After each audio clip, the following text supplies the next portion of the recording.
और इसका right answer क्या हो जाएगा दोस्तों, एक का जो है राइट आंसर सी हो जाएगा, यानी कि विद्यालय। ठीक है, स्वर संधि का उदाहरण है विद्यालय, याद रहेगा। नेक्स्ट सवाल पे चलते हैं और दूसरा सवाल है, परमात्मा में कौन सी संधि है, परमात्मा में कौन सी संधि है, ये आपको बताना है। तो दोस्तों इसका राइट आंसर लगाइएगा ऑप्शन नंबर ए, दीर्घ स्वर संधि है। ठीक है, परमात्मा में कौन सी संधि है, तो दीर्घ स्वर संधि है। ठीक है, याद रहेगा। नेक्स्ट सवाल पे चलते हैं और यहाँ पे है आपका तीसरा सवाल, आम के आम गुठलियों के दाम, लोककृति का अर्थ क्या है, यानी कहने का मतलब ये एक मुहावरा है, तो लोककृति का मतलब पूछ रहा है, ये मुहावरे का अर्थ क्या होगा।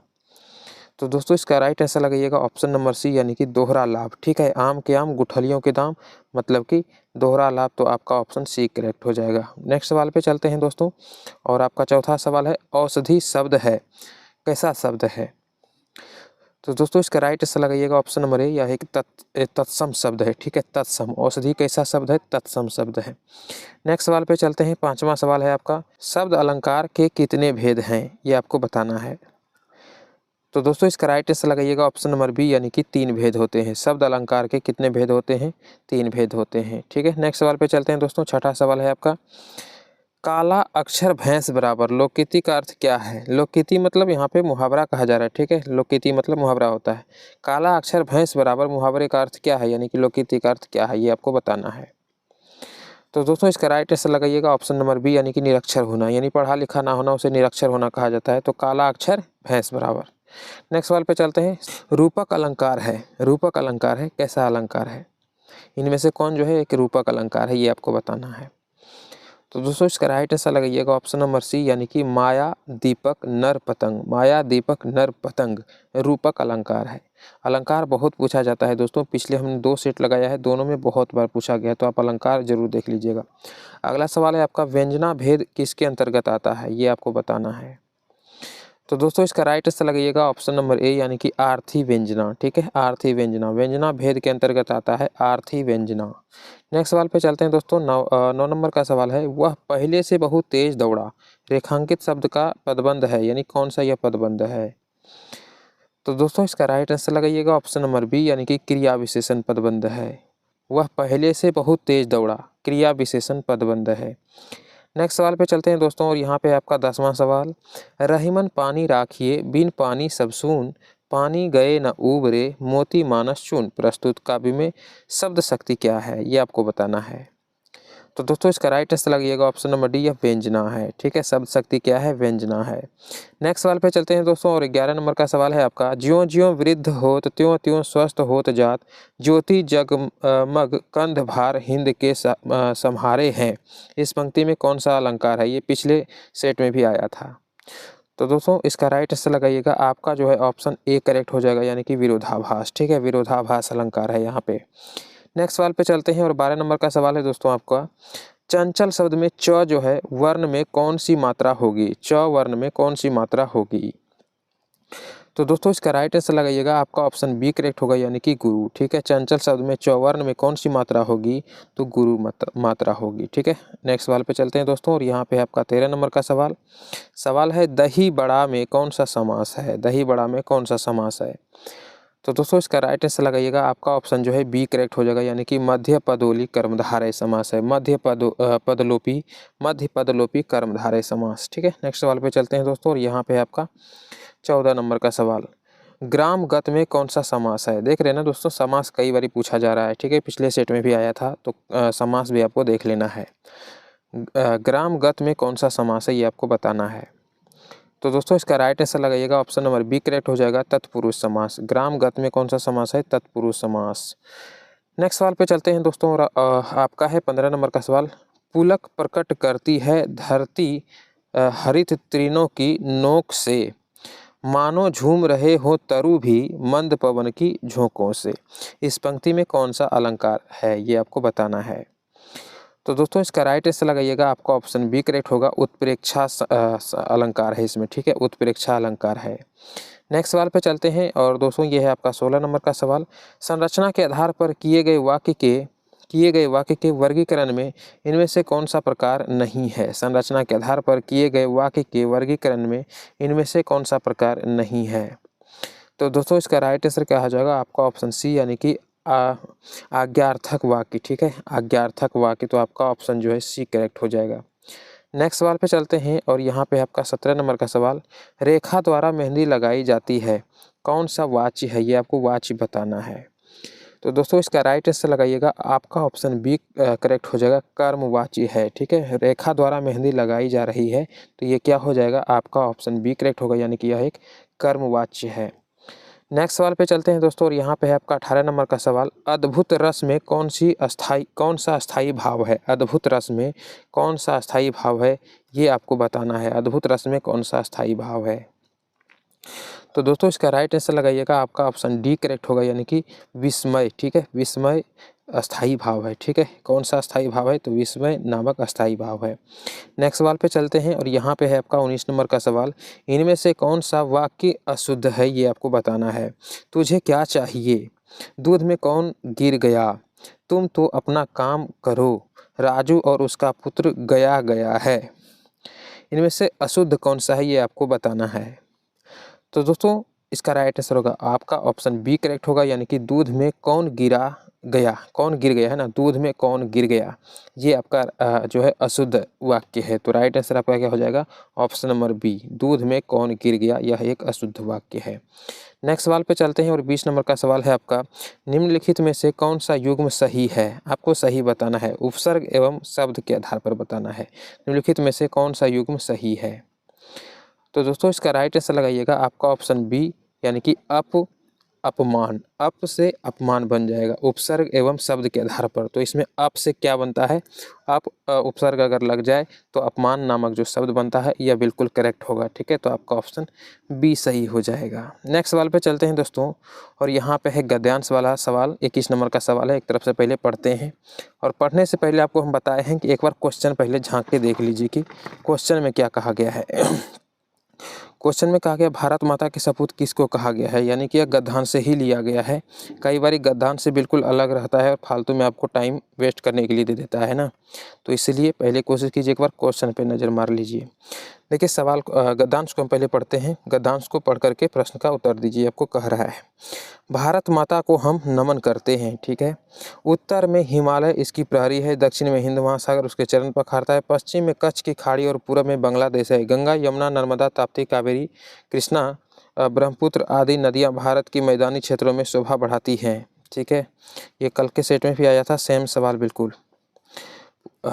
खेतों में लहराती यानी कि लहराती फसलें और बागों में पके फलों की बहार इनकी भारत माता का उपहार है। प्रत्येक धर्म का व्यक्ति भारत माँ का सपूत है, सबकी प्रिय है भारत माता। भारत माता के सपूत किसे कहा गया है, यानी कि भारत माता का होगा यहाँ पे, ठीक है। भारत माता का सपूत किसे कहा गया है, कि आपको पूछा जा रहा है सवाल में। तो दोस्तों इसका राइट आंसर हो जाएगा आपका ऑप्शन डी, यानी कि सभी धर्म के लोगों को, ठीक है, सभी धर्म के लोगों को, याद रहेगा दोस्तों। नेक्स्ट सवाल पे चलते हैं और यहाँ पे है आपका 22 नंबर का सवाल, अल्पक नभ नील नयन विशाल में अलंकार आपको बताना है। तो दोस्तों इसका राइट आंसर लगाइएगा, आपका ऑप्शन जो है डी करेक्ट हो जाएगा, यानी कि इनमें से कोई नहीं, ठीक है, इनमें से कोई नहीं। अल्पक नभ नील नयन विशाल में अलंकार कौन सा हो जाएगा, तो दोस्तों इसका राइट आंसर होगा ऑप्शन नंबर डी, यानी कि इनमें से कोई भी अलंकार नहीं है। अनुप्रास यमक उपमा इनमें से कोई भी अलंकार यहाँ पे नहीं होगा, ठीक है। नेक्स्ट सवाल पे चलते हैं दोस्तों और 23 नंबर का सवाल है आपका, निम्न में कौन सा वाक्य शुद्ध है। ऑप्शन दिया है आपका, यह एक ऐसी पहेली है जिसे सुलझा सकना संभव नहीं हो सकता है। आजकल वहाँ काफ़ी सरगर्मी दृष्टिगोचर हो रही है।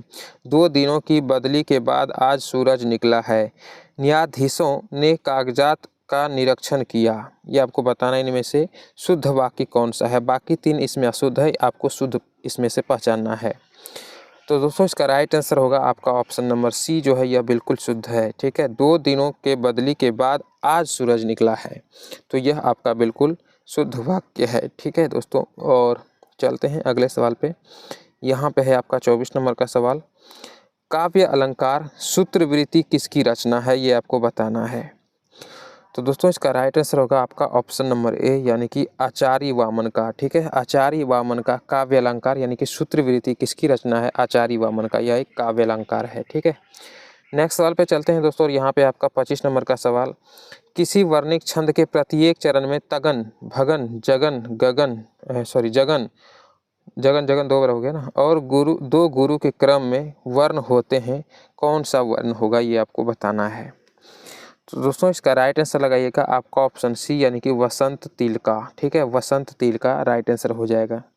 नेक्स्ट सवाल पे चलते हैं, और 26 नंबर का सवाल है दोस्तों, आप डेली का डेली मॉक टेस्ट जरूर लगाइए। ठीक है, बहुत सारा क्वेश्चन आपको क्लियर हो जाएगा और बिल्कुल इजी आपका एग्जाम होगा। ठीक है, तो आप डेली कोशिश कीजिए कि मॉक टेस्ट एक लगा लेने का। ठीक है, मैच आधा घंटा का वीडियो होता है, ज़रूर देखिए, आप डेली का डेली देखिए। चैनल को सब्सक्राइब कर लीजिए और बेल नोटिफिकेशन को ऑन पे सेट कर लीजिए, ताकि वीडियो डालें तो आपके पास नोटिफिकेशन चला जाएगा। वैसे हम डेली कोशिश करते हैं कि 7 बजे तक में वीडियो अपलोड कर दें, शाम के 7 बजे। ठीक है, तो तैयार रहिए शाम में 7 बजे हमारे चैनल के साथ। देखिए यहाँ पे आपका सवाल दिया गया 26 नंबर, जब से है आँख लगी तब से ना आँख लगी, जब से है आँख लगी तब से ना आँख लगी में कौन सा अलंकार है, ये आपको बताना है। तो दोस्तों इसका राइट आंसर होगा आपका ऑप्शन डी करेक्ट होगा, यानी कि विरोधाभास है इसमें। ठीक है, विरोधाभास। नेक्स्ट सवाल पे चलते हैं दोस्तों, 27 नंबर का सवाल है आपका, सढ़ सुधरही सत संगत संगत पाई, सढ़ सुधरही सत संगत पाई, उक्त पंक्ति में अलंकार का प्रकार बताइए, कौन सा अलंकार है। देख रहे हैं ना दोस्तों, अलंकार कितना पूछा जा रहा है, तो अलंकार आप जरूर देख लीजिएगा। तो दोस्तों इसका राइट आंसर होगा आपका ऑप्शन डी ए हो जाएगा, यानी कि अनुप्रास। ठीक है, अनुप्रास इसमें अलंकार है। नेक्स्ट सवाल पे चलते हैं और इसको थोड़ा सा छोटा करते हैं, क्योंकि सवाल बहुत बड़ा हो गया यहाँ पे, इसको थोड़ा सा छोटा करते हैं हम। आइए दोस्तों 28 नंबर सवाल पे, इनमें से कौन सा वाक्य अशुद्ध है, ये आपको बताना है।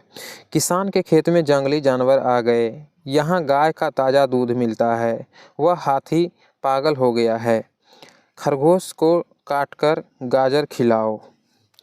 तो दोस्तों इसका राइट आंसर होगा आपका ऑप्शन जो है डी करेक्ट होगा। ठीक है, डी करेक्ट हो जाएगा, यानी कि खरगोश को काटकर गाजर खिलाओ यह एक अशुद्ध वाक्य है। खरगोश को काटकर गाजर खिलाओ, खरगोश को काटकर गाजर कैसे खिलाएगा भाई, खरगोश को ही काट देगा, है ना। थोड़ा सा आपको देखने में लग रहा है ना उल्टा टाइप, खरगोश को गाजर काट करके खिलाओ ये होना चाहिए, या तो गाजर काट करके खरगोश को खिलाओ, इस टाइप का होना चाहिए। यहाँ बोल दिया गया है खरगोश को काटकर गाजर खिलाओ, थोड़ा सा उल्टा हो गया ना, तो ये आपको समझना पड़ेगा कि इसमें से अशुद्ध कौन है। ठीक है, नेक्स्ट सवाल पे चलते हैं, और यहाँ पे है आपका 29 नंबर का सवाल, विरह है अथवा यह वरदान, विरह है अथवा यह वरदान, इस पंक्ति में कौन सा अलंकार है, ये आपको बताना है।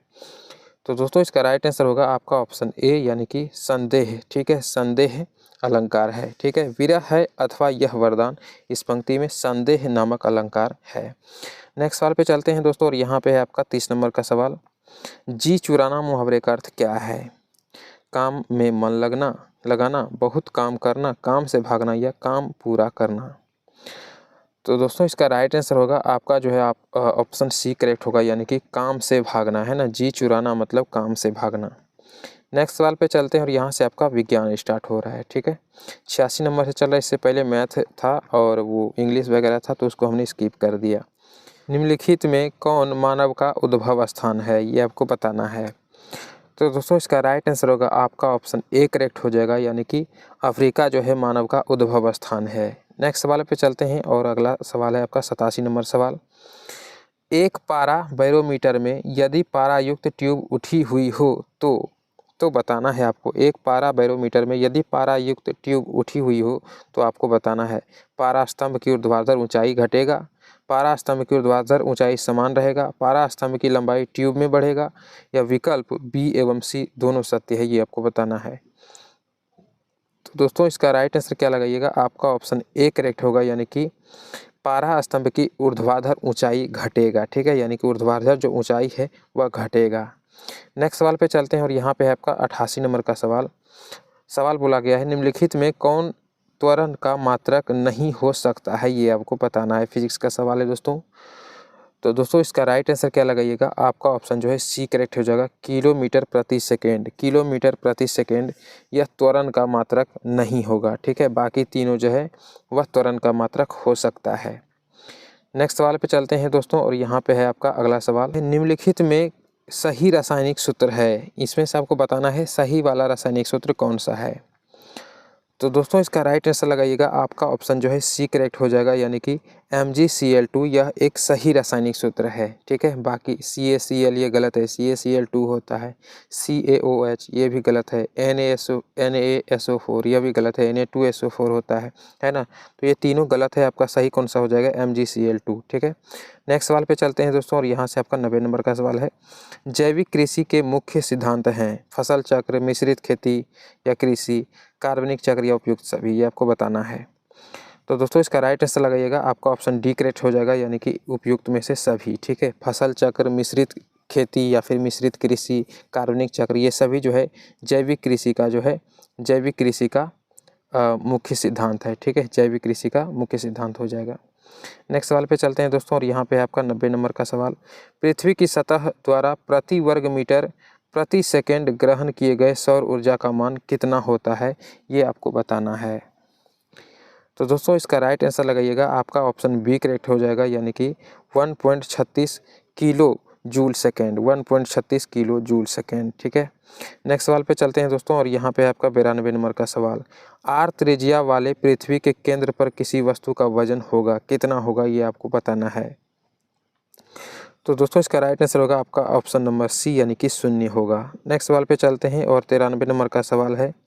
इनमें से कौन सबसे अधिक सक्रिय धातु है, ये आपको बताना है। इनमें से कौन सबसे अधिक सक्रिय धातु है।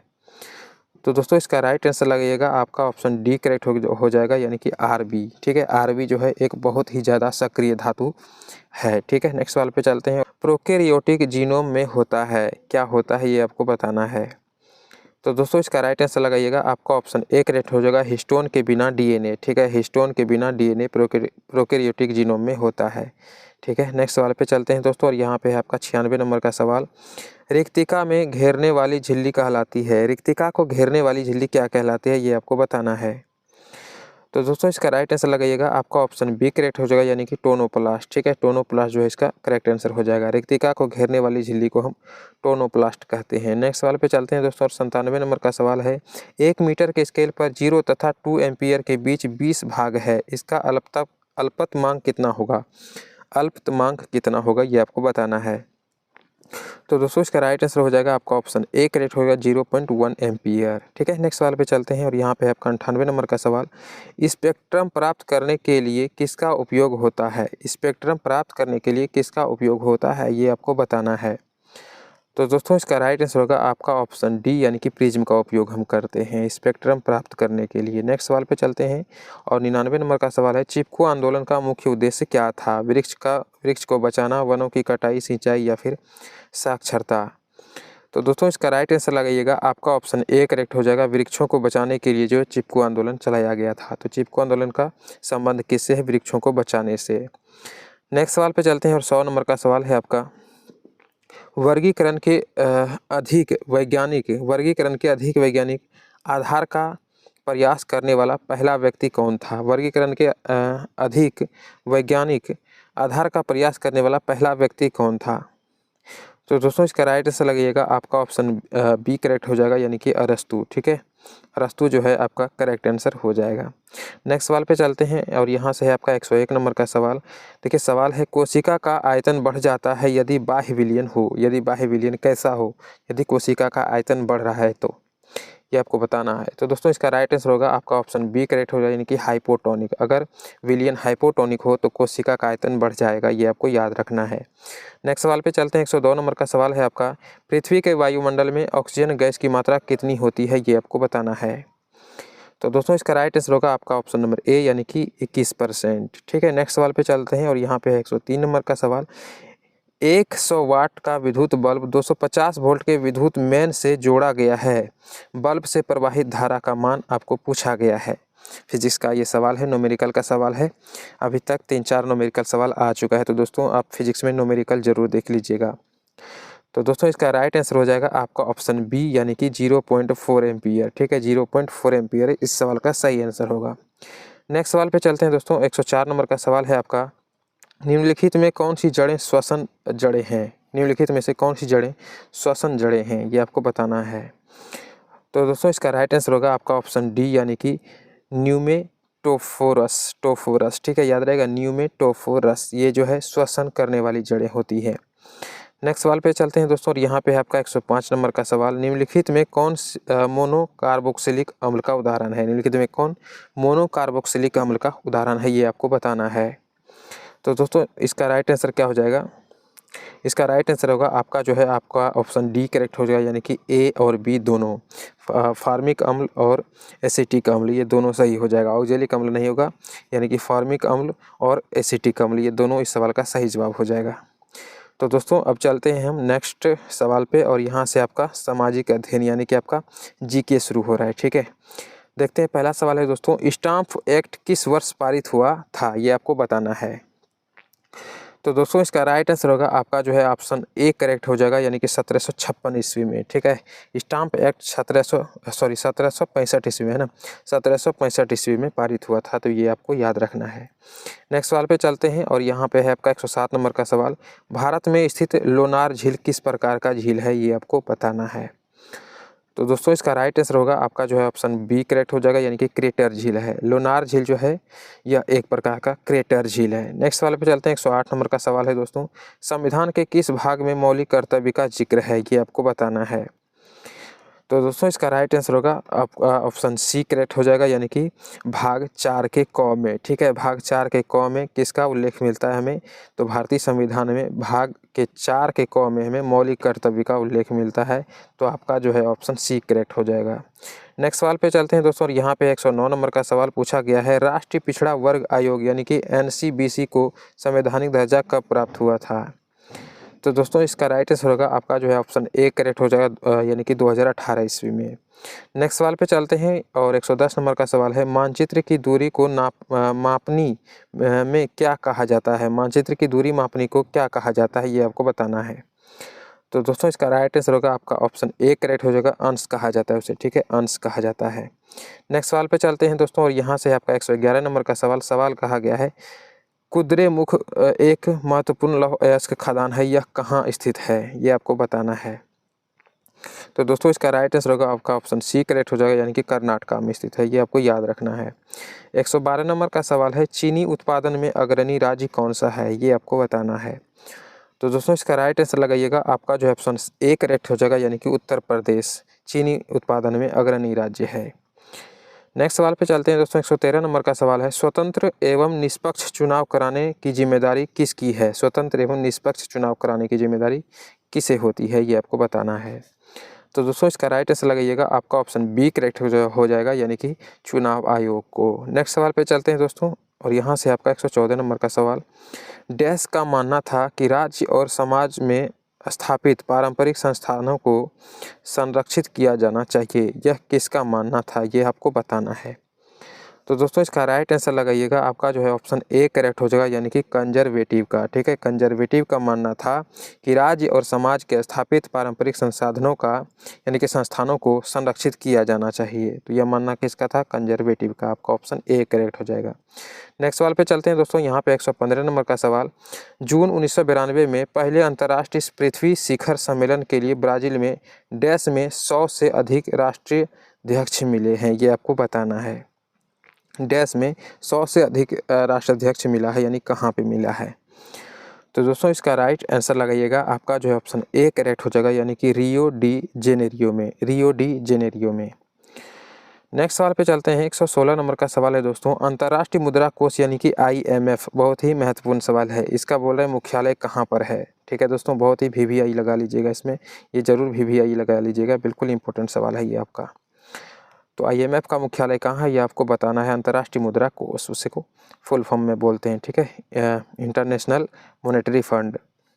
तो दोस्तों इसका राइट आंसर लगाइएगा, आपका ऑप्शन बी करेक्ट हो जाएगा, वाशिंगटन DC में स्थित है, ठीक है। इंटरनेशनल मॉनेटरी फंड अंतर्राष्ट्रीय मुद्रा कोष यानी कि IMF का मुख्यालय वाशिंगटन की DC में स्थित है, वाशिंगटन DC में, ठीक है। नेक्स्ट सवाल पे चलते हैं दोस्तों, यहाँ पे 117 नंबर का सवाल कहा गया है, किस बात से स्पष्ट होता है कि बिहार में लोकतंत्र की जड़ें गहरी हैं, ये आपको बताना है।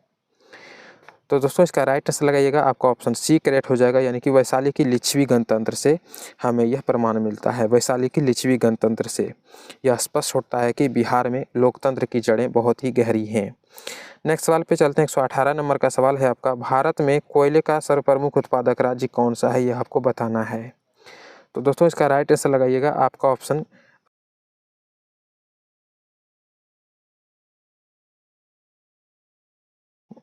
नेक्स्ट सवाल पे चलते हैं दोस्तों, और है 119 नंबर का सवाल, रौलेट कानून किस उद्देश्य से लाया गया था, यह आपको बताना है। रौलेट कानून किस उद्देश्य से लाया गया था। तो दोस्तों इसका राइट आंसर लगाइएगा आपका ऑप्शन बी करेक्ट हो जाएगा, यानी कि क्रांतिकारी गतिविधियों पर अंकुश लगाने के लिए रौलेट एक्ट को लाया गया था। नेक्स्ट सवाल पे चलते हैं। 120 नंबर का सवाल है दोस्तों आपका, निम्नलिखित में कौन सी फसल भोजन और चारे के रूप में प्रयोग की जाती है, भोजन और चारे दोनों के रूप में। तो दोस्तों इसका राइट आंसर लगाइएगा आपका ऑप्शन सी करेक्ट हो जाएगा, यानी मक्का।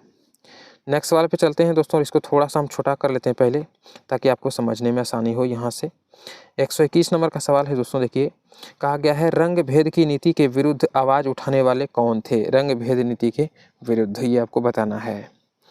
तो दोस्तों इसका राइट आंसर हो जाएगा आपका ऑप्शन सी, यानी कि Martin Luther king. Martin Luther king रंग भेद की नीति के विरुद्ध आवाज़ उठाने वाले व्यक्ति थे। नेक्स्ट सवाल पे चलते हैं दोस्तों, और यहाँ पे 122 नंबर का सवाल, इनमें से कौन कोल विद्रोह में शामिल था, कौन इनमें से कोल विद्रोह में शामिल था।